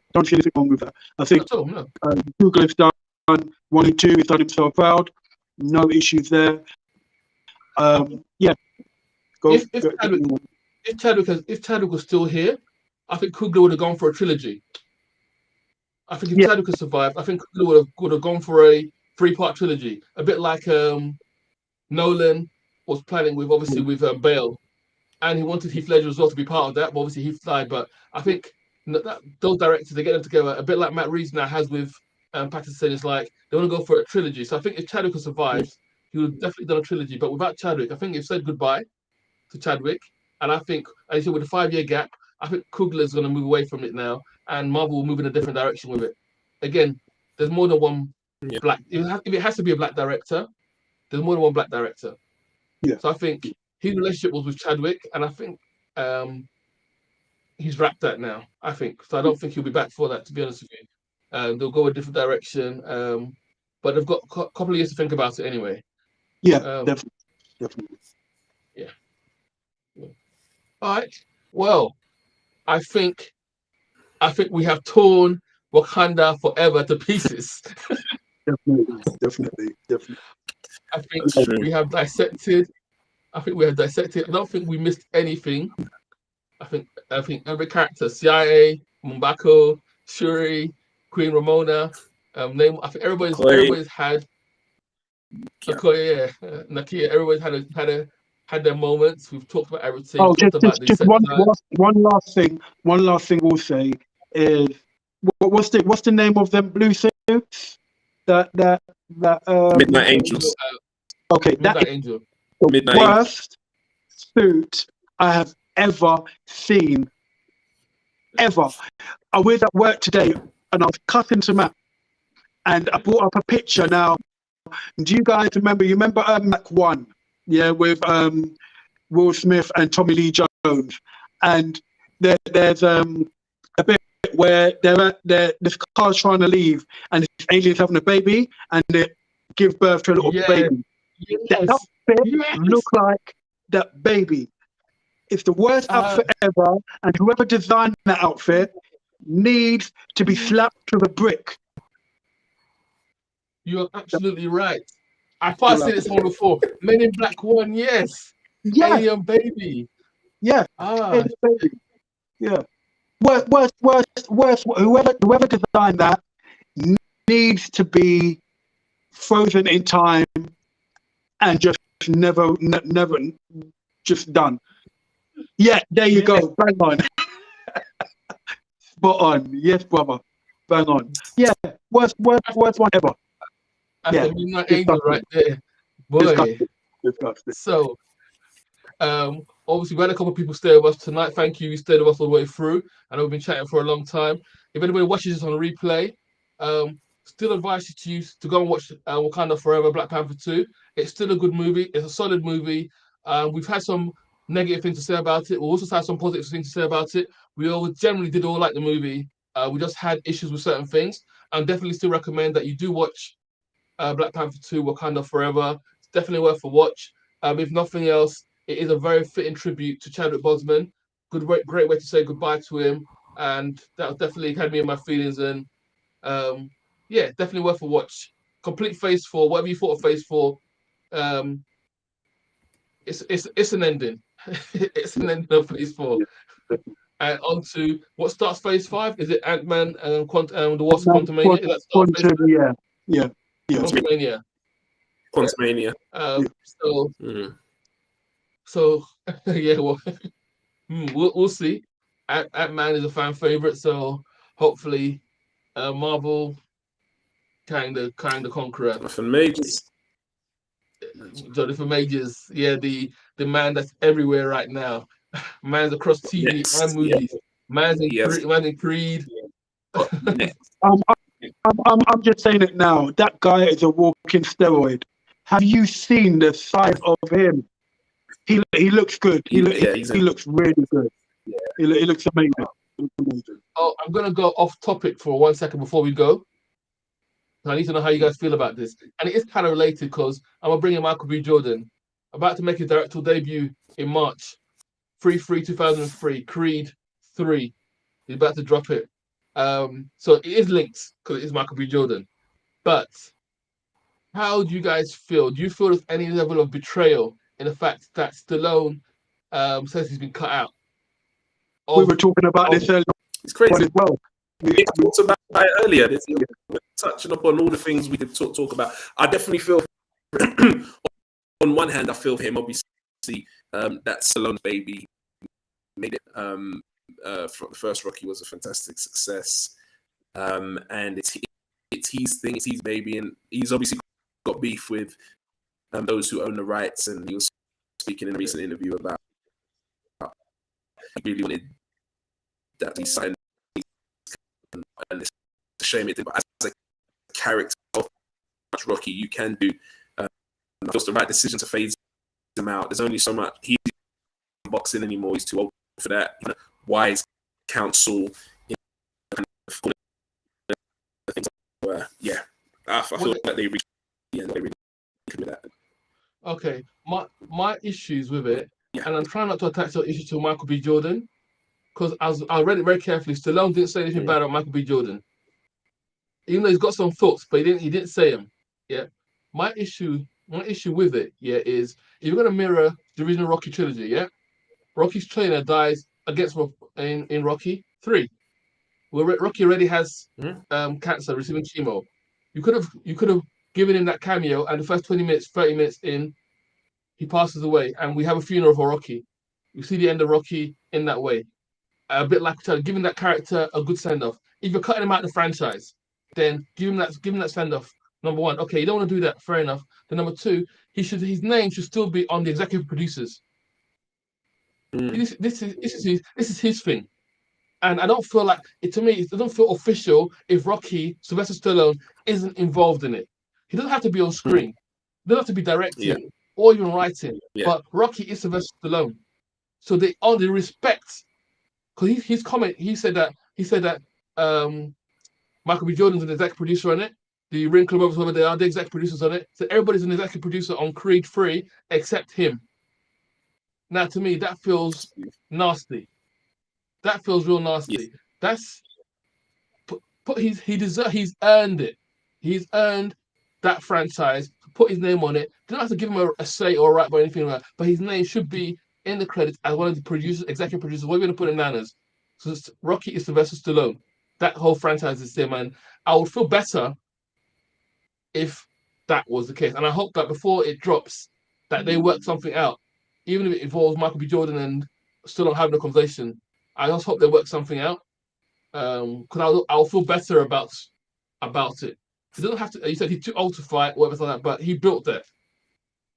He built that, and he's like, there aren't many franchises that are still running since the 70s successfully. I mean, and this is a spin-off, and it's like, people have done bad spin-offs before, and I think this is a good spin-off. This was a great idea of what they've done. Perfect way to move it forward, but I just feel he should be respected in that he created it.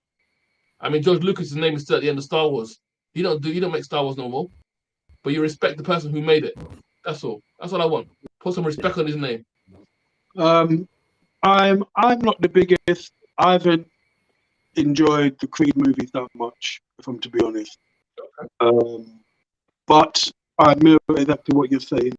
This is Rocky's, Sylvester Stallone's baby. If he's not going to be in it, you at least, as you say, his name needs to be there somewhere. It's his baby. So I wholeheartedly agree with you. It's a respect thing. It's his thing. He doesn't even get a penny for Rocky 1. You know what I mean? It's his thing. He's made everybody love this franchise, love the character.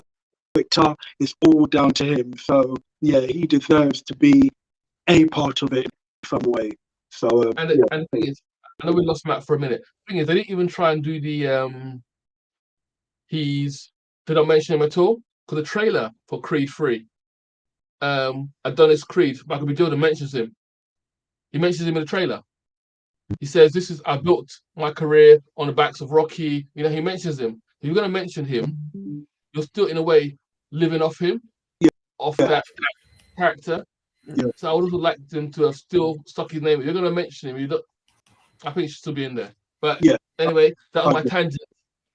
That was my tangent done. Matt's trying to rejoin us, but we're not getting any picture there. Oh, there he is. Just in time to say goodbye. I'm here. Oh, he's gone. What's up? Sorry, guys. No worries. Matt. All right, just in time to say goodbye. Yeah, you're back. You're back, bro. You're back. Woo. Lovely. Yeah, guys, been real. Thanks for staying with us and for He's frozen. Joining us on this near 2. Let us know what next film you want us to discuss is. Or join us on the live if you can. If I was another. Join us. Come join us. Happening. I love you guys. I'll catch you soon on the next. Good night, people. Thanks for staying with us. Wakanda forever. Peace.